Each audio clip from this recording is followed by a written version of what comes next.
All right, jabronis, we're back. I hope everybody had a good week. A lot of shit going on this week. A lot of moving and shaking this week in the real world that we got to get to. A lot of shit on the notes. Look at this. You can't see shit on that notebook, but a lot of notes we got to cover. A lot of ground. A lot of updates. Some real juicy updates, if you will. So we're gonna get into it, but first. I saw this at work, actually, and I just have to talk about it because it's funny, it's laughable, it's embarrassing, but it's scary, and it's a little bit tinfoil hatty, so bear with me here. But this morning on, I don't know, Headline News, I think it was, somebody thought it'd be a good idea to get old Hillary Clinton on to interview her. And one of the things they wanted to talk about, when I say they, I think it's just Hillary, Hill Dog, wanted to bring up, wild stuff, by the way. Again, laughable, embarrassing, scary. She had a folder, and inside the folder printed out was her would-be victory speech if she had won the presidential election in 2016. Now, to do the quick math for everybody on that, we're talking 5 years to the month almost, a little over 5 years since she lost. And now she wants to read her speech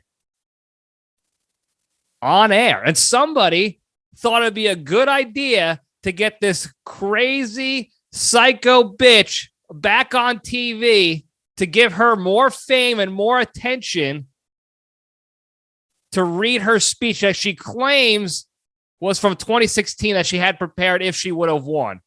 And she goes on, she's reading it, and she starts the crocodile tears, pretending that she's like, oh, I started as a little girl and I worked so hard for this.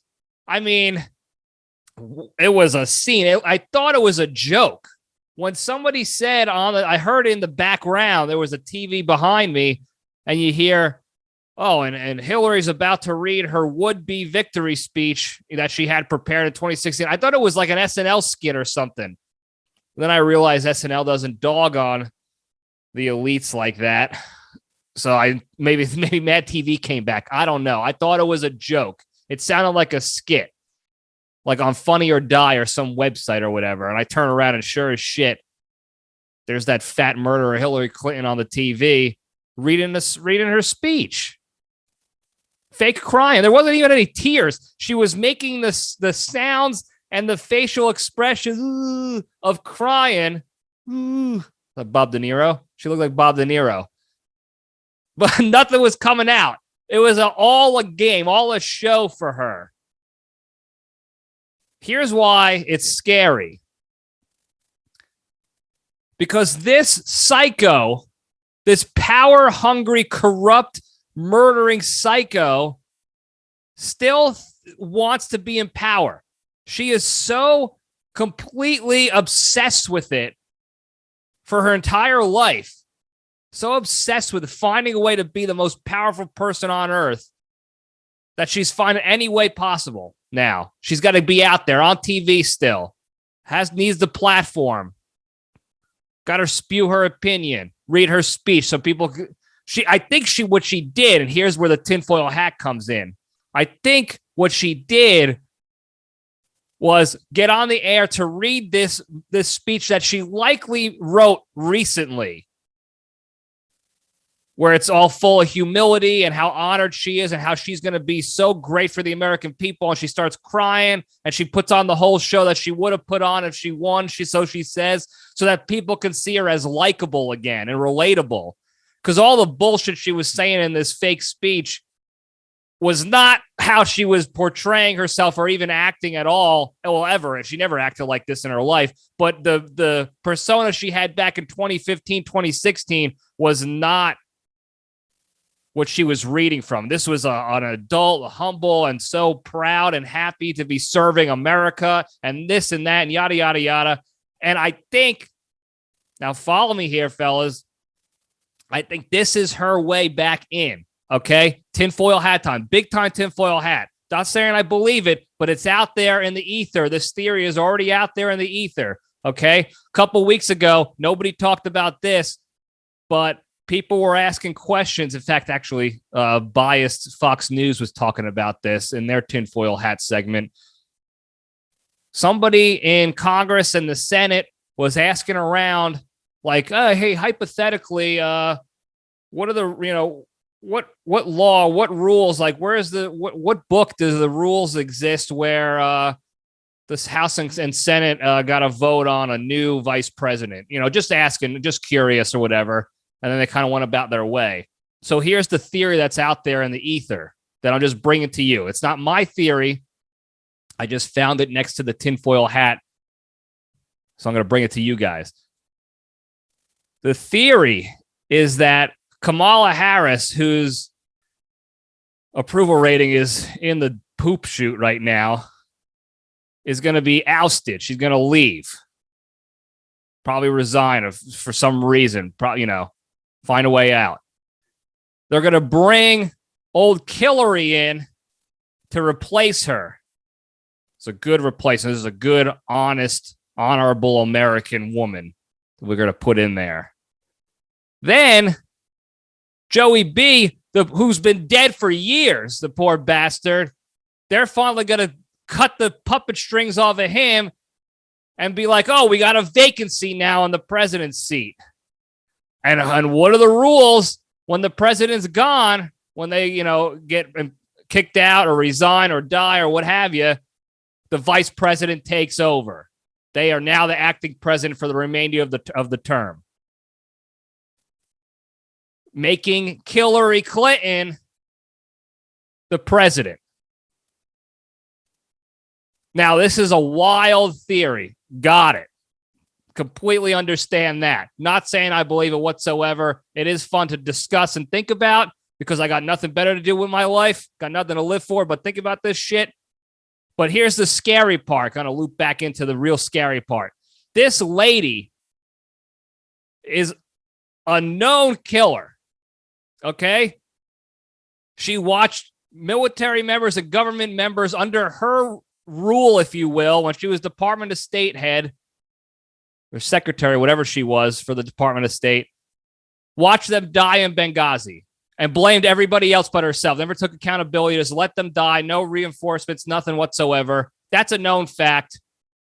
That was swept under the rug years ago. The whole email thing that everyone thinks was not a big deal whatsoever. If any other government official did what she did, that's called treason, and they would have been in jail for that and tried. And it's simple as leaking information, whether intentionally or unintentionally. You brought classified information outside of classified areas, and then you didn't account for it. You lost it. In her case, she deleted it all and burned her servers and stuff. Whether it was a mistake or not, it doesn't matter. You get tried for that. You get punished for that, but not Hillary. Okay? And I know I sound like the crazy person right off the bat. We're 5 minutes in and I'm the crazy guy. Got it. But these are things you gotta understand here. If you're gonna entertain the idea of the tinfoil hat President Clinton, you gotta understand the actual real facts behind Hillary Clinton. She's a monster. She is not a good human being. She's been power hungry. She's corrupt, a known corrupt human being. People have been saying it about her for decades. She's under the table, unofficially part of so many scandals and fake suicides and what have you. It's ridiculous how many are associated with her and her rapist husband. And they're still giving her a platform. They're letting her sit there and fake cry and try to fool the American people again, thinking that she's an honorable human being. I mean, what are we doing here? If nothing else, forget the tinfoil hat theory of her trying to be president again, which she's probably trying to do. But just the fact that she's a monster of a person and her husband is implicated in the whole Epstein-Ghislaine Maxwell shit. And not just like as a throwaway name, like, oh, yeah, I said hi to him one time at a party, and that was it. He flew with him like 20 plus times to Sex Pedo Island. And they're completely letting that go. And just being like, nothing to see here, folks. This lady's honorable and her family's honorable, and nothing bad is going on. We're just going to let them have a platform still. Now, I don't believe in cancel culture. I think that's weak beta bullshit. But, I mean, when you're a criminal and your husband's a rapist and a pedophile, and you're indirectly and directly associated with so many scandals and murders and fake suicides, you got to at least be not allowed to, like, what are you interviewing these people for? Holy crap, we got to get it together, folks. Headline news. I mean, I know you're not real news. You're a bunch of garbage and malarkey, but you got to be better than that. Unbelievable. But I can't, this is not what the episode is. This is not what we're talking about today. I just had to vent a little bit. I saw it this morning. It's wild that she's still in social media and media existence. She should be back in Chappaqua with her rapist husband, happy that they're not in jail, both of them, and just shut up already. Because imagine she runs again, or that stupid wild cockamamie theory is true, and they try to get her back into like in a power position. That's scary. I'd rather have our current situation now with a guy who's been dead for 10 years. That poor bastard. Rather have him. Holy crap. Bring back anybody else. She's a monster. Get her off the TV screen. Jesus. Speaking of Jesus, though, step into the cage.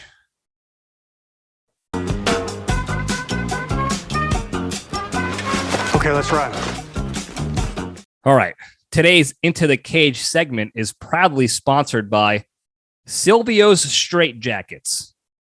The holidays are right around the corner, and we all know everyone has that one creepy weirdo relative who likes to get handsy with everybody.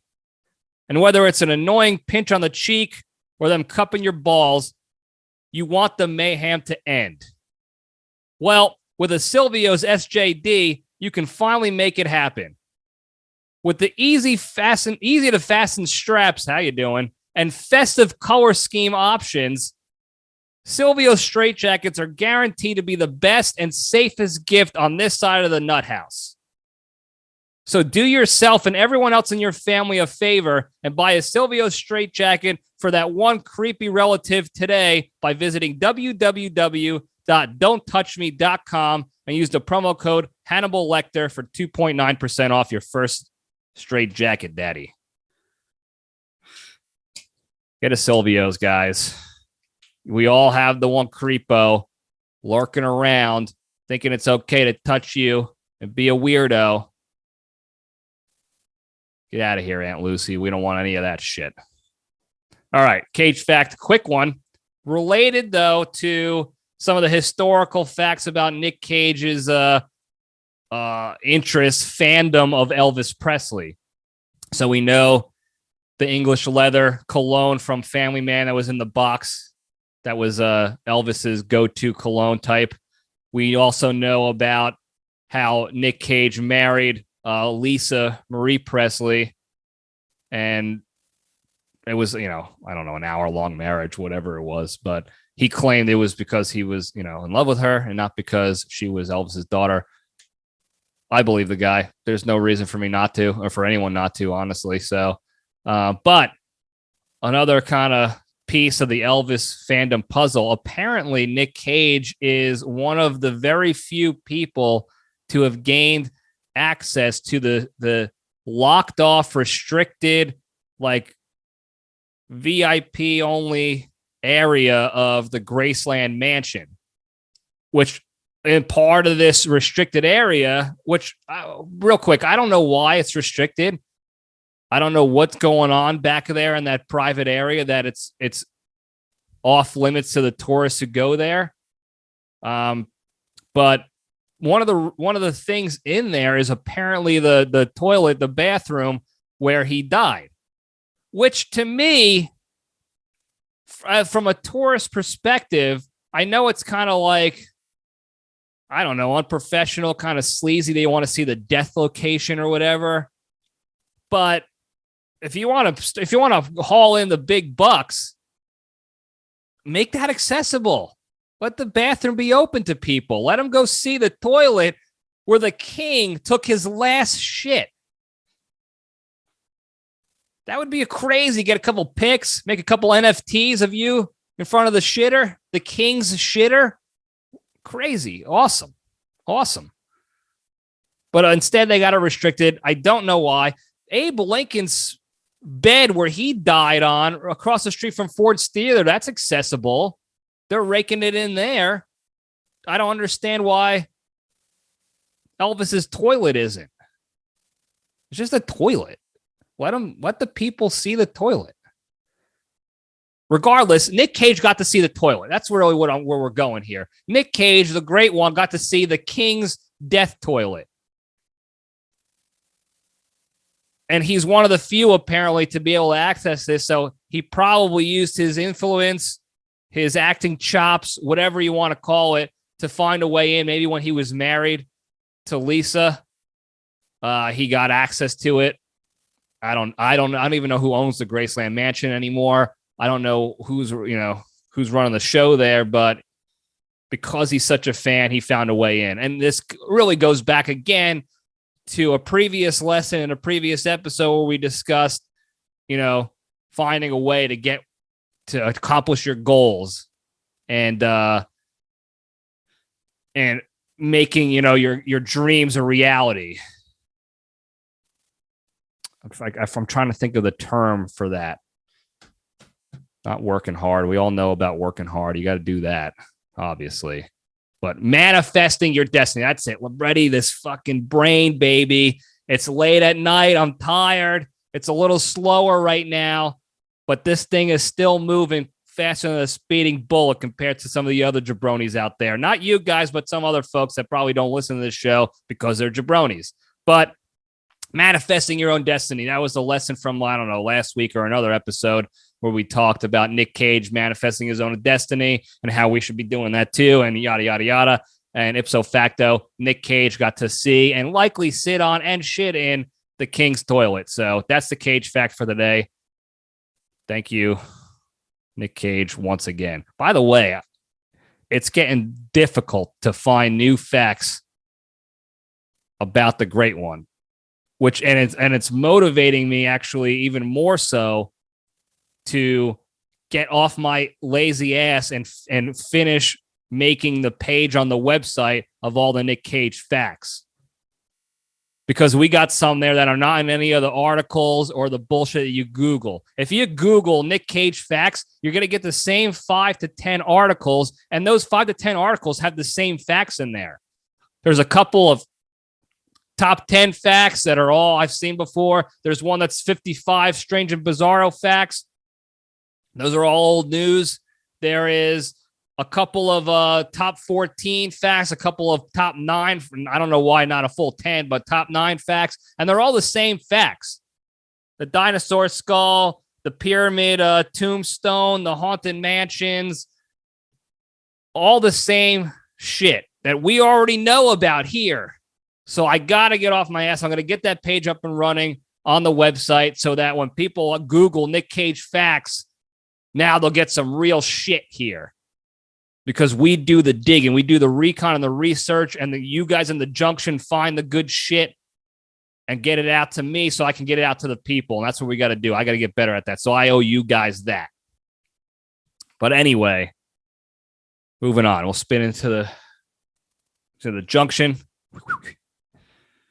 Got a lot of juicy updates today. Okay. I also did a little mini question session on the Instagrams. But we got juicy updates, okay? We talked previously about my man, Juicy Smollett. Smollett. Whatever his last name is. Actor, exhibitionist, likes the kinky sex stuff. As of this week, his trial's concluded, and he has been found guilty of 5 of the 6 counts of different types of misconduct that he was being charged with. 5 of the 6. Now, I don't have all the details of that yet, and there's no sentencing or anything yet of that so we don't know his actual fate. We just know 5 of 6 counts he's been found guilty on throughout his trial that hasn't been publicized at all yet. I feel bad for the guy. Like I said before when we talked about it, all Juicy really wanted to do was hide the fact that he liked the little weird exhibitionist shit, like a little violent sex acts, getting the shit beat out of him by 2 hunky men, and then doing JO, doing jerk off, or whatever he was doing with those men afterwards, the fellas. I don't know because that wasn't publicized, and that's private. If he wants to keep that private, good on him. But he wanted to keep the whole thing private. He ended up lying, saying it was a victim of an attack. And really, we all know that he was a conspirator, if you will, or just an actor, a player in his own sex role play adventure. And I don't dog on the guy for that. I feel bad for Juicy. We really need justice for Juicy.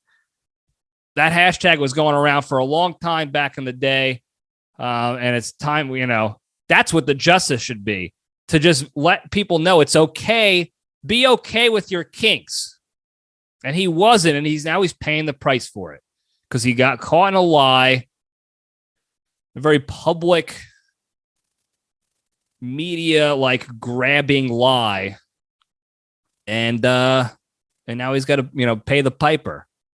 And if he's got to serve jail time, it might work out for him because I know there's a lot of hunks in prison, a lot of big, thick, hunky guys that probably have no problem beating the shit out of him and doing JO to Juicy for a couple of packs of Lucky Strikes. So hopefully it works out for him.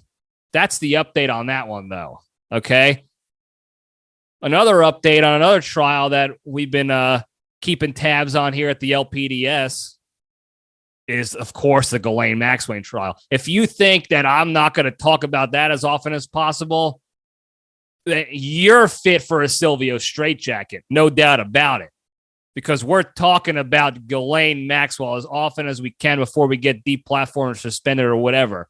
But speaking of suspended, the Twitter account that was following the Maxwell trial and providing updates, all it was doing, by the way, was providing as many updates as possible, daily, hourly, whatever they can get to push out to the people. That's all they were doing. It was like copy and paste of the courtroom proceedings.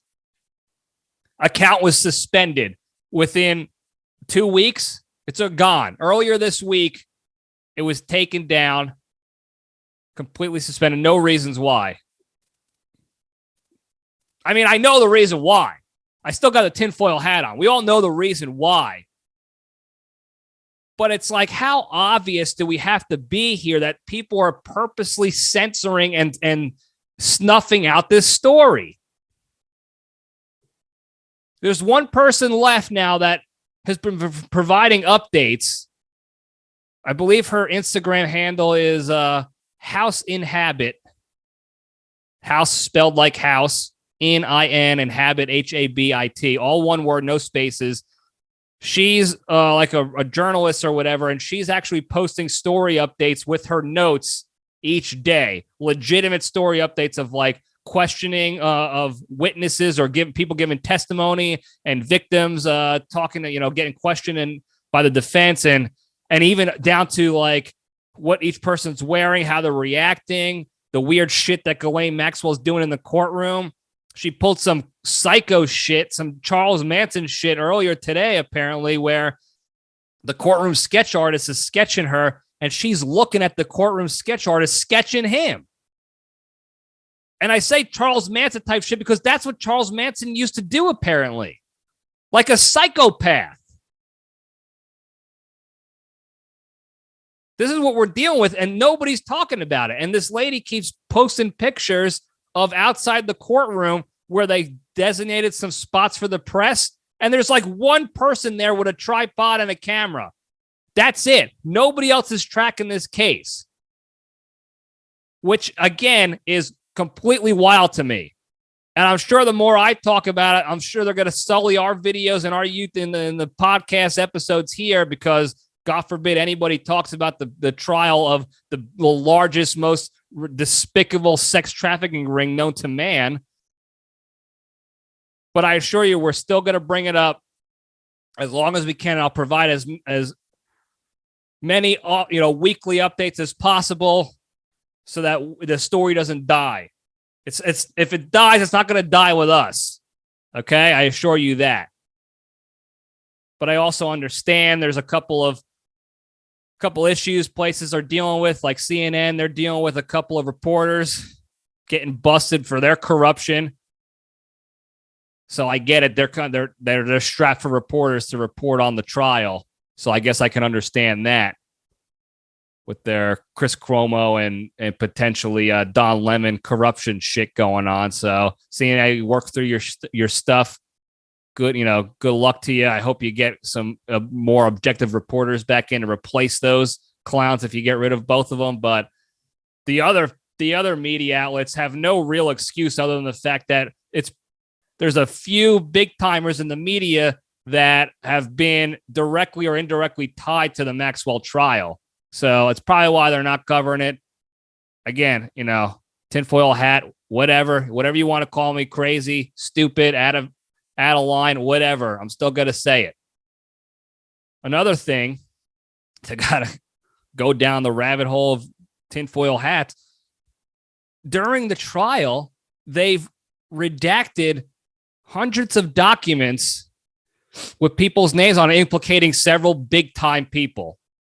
A lot of people's names just got redacted. A lot of second and third parties that have been related to these cases of sexual misconduct and rape and pedophilia completely pulled from the trial. So I don't know if they're not going to get called out now, if they're protecting them, what the hell's going on. There's a lot of rumors going around of people who are in the courtroom saying that this seems like it's all an act just so people can say, oh yeah, we had a trial and we didn't find anything because of all the shenanigans going on in there. But these names have been redacted. There's a picture of Jeff Epstein and Ghislaine Maxwell hanging out with the Queen. So that's more connections to Prince Andrew, the pedophile himself who got called out for doing sex to one of the underage women. Denied it, of course, shocker. But this is big time stuff. And I know I keep beating this dead horse, but I mean, it hurts my heart that more people are not paying attention to this. This is dealing with underage kids, young girls who have to develop now, who had to develop their lives from childhood on under this despicable, rapey situation. And instead of getting any sort of justice or help whatsoever, vindication, whatever you want to call it, they have to see these people running the world, winning awards in movies, running for Congress and Senate, owning the media, getting on TV and reading their fake "if I would have won" victory speeches.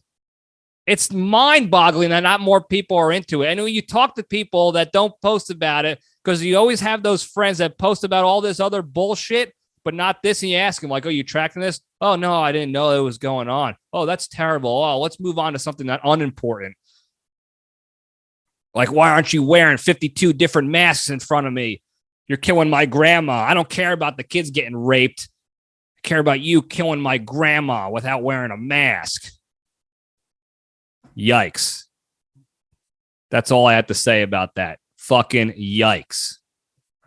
Sorry, T. I know your kid doesn't want to grow up listening to this stuff, but you'll thank me later. All right, last update before we get into a couple of quick irrational fears that people submitted in the Instagram question session. Everybody knows that I went to Embry-Riddle. Everyone knows how I feel about Embry-Riddle, and that if if I could do it over again, hundreds of thousands of dollars of my money would not have gone to that school. Let's just put it that way. But in Embry-Riddle related news, a student just got arrested. Maybe Thursday. Got arrested Thursday of this week. So what was that? It would be the 9th of December. Because he was posting on social media and on Snapchat to his friends how he was sick of the bullshit and he wanted to do something very much like Columbine. I think he said Columbine-like event. Luckily, his friends, the other students, reported that, and the cops picked him up. And when they picked him up, he was leaving his apartment with a backpack full of ammo and a foldable rifle. Now, apparently, the kid was going to the gun range in Daytona to go practice before coming out to the campus to light it up. But they got him in time. I'm glad that people reported it, and I'm glad the police took it seriously and went and investigated and nabbed the guy. It was a very strange timing of events, apparently, where they were sitting outside his apartment waiting for the warrant to come in for them to knock on the door and search the place. And he just happened to walk out, and they see an ammo magazine sticking out of his backpack. So that's grounds for search and seizure, if you will. I don't know the exact laws of what allows for it, but they got him, essentially. They nabbed him before something bad happened. Now, everybody knows how I feel about Embry-Riddle. And if I had it my way, when I'm rich and successful, I want nothing more than to shut that school down for their corruption and the racket that there's the scam that they're pulling on these students day in and day out, and how they disrespect the student athletes and the whole student body. They don't give a shit about them unless they're paying money. But that does not mean I would ever even consider thinking about considering doing something as drastic as going postal on the student body.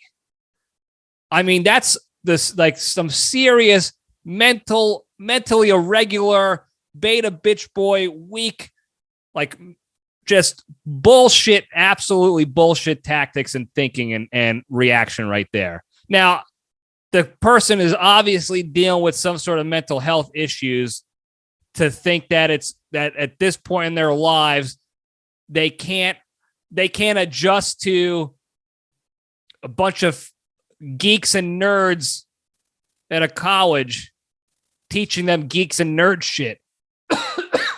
Excuse me. And instead, he felt he had to resort to violence and the threat of killing people. That's what happened to him. College was so tough for this guy that he just couldn't take it anymore. He had to light the place up, or he wanted to light the place up. He resorted to murder, mass murder, and probably suicide before doing anything else. That's a clear sign of mental health issues. And I do not one bit condone this. I don't even want to joke about like, oh, the kid's got a point or whatever. Like, no. There is no situation in anyone's lives living in America where you should feel like, oh, the only thing I got left to do is a mass shooting and a potential suicide. That's all I got left. Even like the drug lords and the gang members in the inner cities and throughout the country have like a code. They have their own moral code and rules that they follow. They don't just resort to mass shootings and killings for no reason. I'm not condoning that. But I mean, they got a little bit of a wherewithal. They're taking their shit situation and they're at least trying to do something with it, succeed in that world. It's not a good world to succeed in. But I mean, this fucking kid just completely melted down and thought, yep, oh, I did bad on a test. My friends are mad at me, or I have no friends. The next step is I'll just shoot everybody. That's wild. I'm glad they caught him. That's the Embry-Riddle update. the only action that they've gotten a while from me anyway is this update. So glad they caught him. Moving on. All right, Irrational Fears. We'll go through this one pretty quickly, but I just wanted people were nice enough to anonymously, I'm not going to mention any names here, anonymously open up about some of their irrational, ridiculous fears, or seemingly irrational fears, I'll call it, because there's always a reason why people are afraid of shit. As ridiculous or stupid as it may sound, there's always a reason behind it. Now, one guy, a pal of mine, has this irrational fear that his life that he's currently living in real life is really just like he's living the Truman Show. Now, if you don't know about the Truman Show, that was a movie with Jim Carrey where he's living this perfect Pleasantville style life. And long story short, he realizes that, oh, I'm being recorded and this is all an act. Everybody around me is a bunch of actors. I am a TV show. And they're tracking me, and everything I do has been fake and scripted, and even my friends and family aren't real. Everything is for the show. Actually, a really good movie. You should go check it out. Very, very cool concept how they did it. Good ending. Jim Carrey played a great part. He's a good actor, and that's what good actors do. Just watch any Nick Cage movie. You'll see what I'm talking about. But my friend here thinks at times that's his irrational fear, is that he's really living in some sort of Truman Show type of scenario. And I'm here to tell you, buddy, this is not an irrational fear whatsoever. It's a fear, absolutely, but I think it's very much steeped in ration if you think about how things are in 2021. I mean, think about everything you do now. You go on Google, you look something up, a shirt, man thong, whatever you're into, two hunks beating the shit out of you so you can get hard, whatever it is, all of a sudden out of nowhere, all the other websites you hit, the little ad space, the little ads that pop up and sponsorships just happen to be for thick, hunky men with a violent streak or mankinis or whatever it is you were searching. Okay, that's by design. Whatever you Google, whatever you're looking up on most of these search engines, you're signing on, you're electronically signing a waiver saying you can have all my data, all my personal data, everything I put out there. Same with Facebook, Instagrams. TikTok is even worse because it's owned by the Chinese, and you should see the stuff that they say that they're going to take from you and sell on the black market or wherever they're selling it to, and what they're going to track on you. Wild stuff, the TikTok. But all that stuff's being collected and sold and conglomerated so they could target you with more ads. They know where you're going. You got GPSs on your phone. You're looking up map apps to find places to get directions. And they're using that coupled with the shit you click on to create ads. Oh, hey, you're walking this way or you're driving in this town. They have a sex store with all these mankinis for you to buy or whatever it is. Go check it out if you want. And eventually you're going to go there because that's where the Matrix is telling you to go. That's where the Truman Show is telling you to go. So my friend, again, I don't think anything you're saying is very irrational. It's a legitimate case you have there. Just be careful because that stuff is everywhere. Everything you click and look up or do out in your life, it redirects back into your internet existence, if you will. There's a reason every time I open up pornos, it just happens to pop up with all these ads for single mothers in the area. Everybody knows. It's well known throughout the land that I'm an aspiring stepfather, according to my friends in my close brotherhood circle. So it's no secret, it's no surprise that when I open up a porno, there's that little thing on the side. Hey, while I have you here with your dick in your hand, you should check out some of these single moms. I notice you like that sort of thing. Look, I'm not stupid. I know what they're doing, and I don't click on it because I don't want a virus on my nice new computer. But when I was 18 years old and a stupid kid, even younger, in middle school, high school, let's just say we ran through a lot of different virus programs on my computers back in the day because they sucker me right in back then. And that's why they still do, because they know there's a sucker there every time. So, again, not an irrational fear. Good luck to you trying to protect yourself from being on the Truman Show. Another friend of mine, we're going to keep moving along. We only got a couple left here, folks. Bear with me. Another fear, and I'm still trying to figure out, I'll get to the bottom of this particular fear, because I think there's two potential fears here, and I don't know which one this person is afraid of, okay? So, another friend, Sewage, his roommate is, and this is what I got in the message, his roommate is deathly afraid of letting balloons go and them floating away.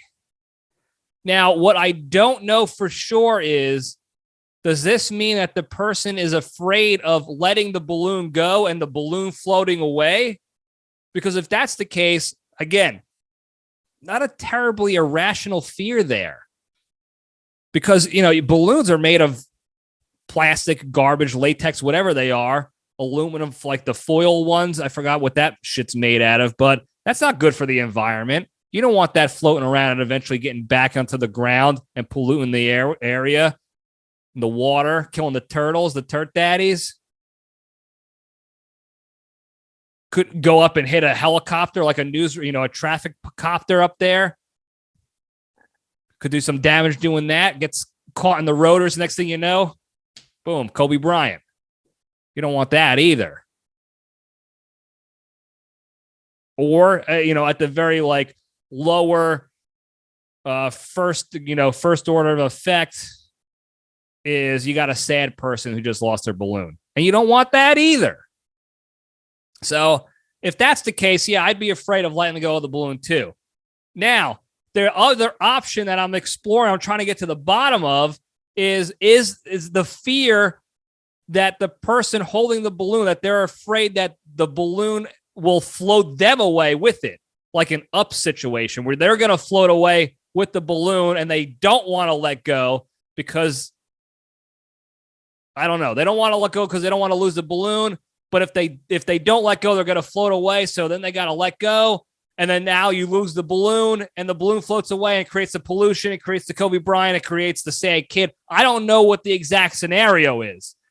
But either way, once again, very rational fears to have, because you certainly don't want any of the first stuff with the bad environment shit, the pollution, the sad kid, the dead basketball player.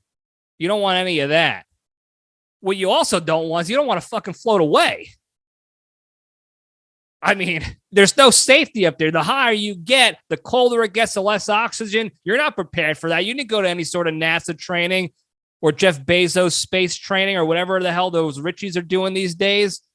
You got none of that. And if you're carrying a balloon, likely it's the summertime. You're out in warm weather. You're probably in flip-flops, which I don't condone, by the way. You always want to be tactically ready. And flip-flops is not the way to go. Okay? But most people are going to be in there, tank top, Daisy Dukes, and then you're going to be floating away on a balloon up in the freezing cold stratosphere. I don't think so. So whatever the fear is, I'm here for you. The junction is here for you. Good luck. Hold on tight. And if you feel yourself floating away, grab onto a tree, grab your roommate, make a call before it's too late. All right. Moving right along. Here we go. Couple other submissions I had. There was a couple of submissions that just said like clowns. Real quick, speaking of tactically ready and flip-flops and the foot shit. I got a lot of feedback, if you will, reminding me that I have an irrational fear of feet. And I couldn't disagree more. I think I've even discussed this in the past and why it's rational. But to give you a quick rundown again, feet are disgusting. I don't even like saying the name. It makes me want to gag and throw up. but people don't take care of them. Okay. Think about the amount of people in the shower are actually getting down there and soap and washing their feet like they should be, like the rest of their body. Nobody's doing that. Okay. Then think about the people that are out like working out the gyms and they're showering before work or whatever, and they're using the public showers for any reason, even if it's at the gym, at school, whatever it is, and they're not using like shower shoes. They're walking barefoot in the locker room, barefoot in that shower, with all the nasty bathroom shit that goes on in public facilities that are disgusting. Now it's all there on you. You wear flip-flops in public, you're getting all that shit on you as well.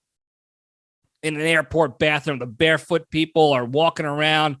You're getting pee-pee frag from the bathrooms in there. You go to a sports game, you're getting the shit on you there. It's disgusting. And then here's another thing that people don't think about. And a lot of people do this. You're walking around. Most people, we got to rewind a little bit. Most people are showering when they wake up in the morning, get refreshed, they get a shower, whatever. They go about their day walking around with flip-flops, barefoot everywhere in the house, tracking the germs and the shit and the frag in everywhere. And then they go to bed. And they don't shower before bed. They shower in the mornings. They don't shower at night before bed. So now they're going in their bed with the disgusting shit and pee-pee filled feet in their covers, underneath them, all up in the sheets, on their partner if they have a partner. All nasty like. And then you want me to give you a foot rub and even look at them? And you want me to be okay with feet? You got to be out of your minds if you think I'm going to be okay with that shit. That's disgusting. Okay? Nobody thinks about that, though. Ever. So am I being irrational here, or are you just being disgusting? And that's a rhetorical question because I already know the answer. The answer is yes, you are being disgusting. And that's a completely rational, steeped in ration. I just did it. I just rationalized it for you right here on the show live. So the defense rests. Now moving back on to clowns. Another very rational fear. Think about clowns. Let's do this. Let's cross-examine the clownery here for a little bit. Okay? I think I discussed it in the past because clowns freak me out. They always have. They always bothered me a little bit. As a kid, I was a little uneasy. It was one of those, I see a clown at a party or something or at the circus, and you always, thinking twice. You're looking around, you're like, something's not right here. Doesn't pass the sniff test here, and I got a very robust sniff test. So if I say that if something's fishy, take my word for it. And clowns are one of them. You got grown adults, mostly male, mostly out of shape males, probably alcoholics too, if you really want to dig deep into their lives. Because listen, you got to have some sort of balls or mental health issue or alcoholism or some sort of addiction where you have to resort to clownery. Or the more common thing I feel like is you're a pedo. You're a pedophile. You're an Epstein. You're a Clinton. You're a what have you. And this is your way to get in with the kids. Because think about it. You got grown adults. Okay? Fat, disgusting, out of shape adults, likely incels. That means they're not getting sex. They're not doing sex with anyone. No one wants to do sex with them. Involuntary celibates. That's incel. Dressing up in this weird, brightly colored outfits with these giant boots on, these weird ass shoes, ordained in boutonnieres that spray on you, spray water and what have you. And then they're in makeup, which is the big thing here. Okay? They cover their entire faces in makeup, and not just like makeup like Buffalo Bill did before he tucked his sack back and danced in front of the mirror in Silence of the Lambs. We're talking full-on despicable, like 90-year-old grandma lipstick where they miss their lips and they're all up over their lips and on their nose and all over their face like a like a mental patient, like a Silvio straitjacket wearing mental patient. And then they cover the rest of their face with the ghost paint. Like our pal Ronald McDonald when Dane Bodette dressed up as whatever, Ronald McDonald for Halloween. And then the makeup and the crying and the what have you. That's what it is. Okay, so you're covering your face. You're what they call in the business obfuscating who you are. All right? And then what do? They make it socially acceptable to be part of children's parties. Hire me for your kids' party. I'll entertain them. I'm an entertainer. And now I have my in. There's the loophole to get into and gain access to all these children. And you can't see who they are. They're in costume. They're in makeup. They got fake hair on, fake nose even. They're a full-on disguise right under your noses. And they're admitting to it. Hey, I'm going to be a clown for you guys. Pay me to be in disguise, and I'll touch your kid. And then what else do? They got the balloon animals, these long wiener-shaped balloons. They're not like regular balloons where you just blow them up and it's a regular, like almost spherical egg-shaped balloon that you hold on to and hope you don't float away. These are the dildo dick-shaped, like legit curvatured dick-shaped balloons. And then what do they do with those balloons? They show off to the kids and brag of their ability with their hand, their dexterity with their hands. I was going to say dexterosity. That's not a fucking word. Bragging what all the cool things they can do with their hands to manipulate this dick-shaped balloon. Look, I could do this with a balloon. Imagine what I could do with you, little boy. Here's a chihuahua and my card. I'll see you later. And then just for good measure, they give him a quick spray, a very erotic spray from the little flower boutonniere to get them wet and ready for them. Right under the parents' noses. And nobody says a word about it. So if you think it's an irrational fear to be afraid of clowns, I'm here to tell you you're wrong. It's okay to be afraid. In fact, everybody should be fearful and skeptical and on guard whenever they see a clown roaming the streets or even in public. Because that's how they get you. They found the loophole to be allowed in public and to aggressively move out on your children. There's no other place, no other scenario in society where people can get away with that. Imagine just some guy just shows up at your house in your backyard or even just at a park where people are, just some regular guy, not in makeup or anything, not saying he's, you can hire him. He's just a guy who shows up at the park and he starts corralling all the kids together and he starts showing what he can do with his hands to their dildo-shaped balloons. Look what I can do. And then when the kids get all impressed, he sprays them down and gets them nice and spritzed up for them. Tell me what you would do as a parent. I would beat the shit out of that guy. I'd rip his dick out and shove it right up his ass. There is no way I would let any of my kids anywhere near that sort of filth and debauchery. Yet it happens day in and day out simply because the guy says he's a clown. Because he dresses up in makeup like a transmorph and goes around spritzing kids and manipulating their little wiener balloons. So if you're not afraid, if you're not fearful of that, you better be.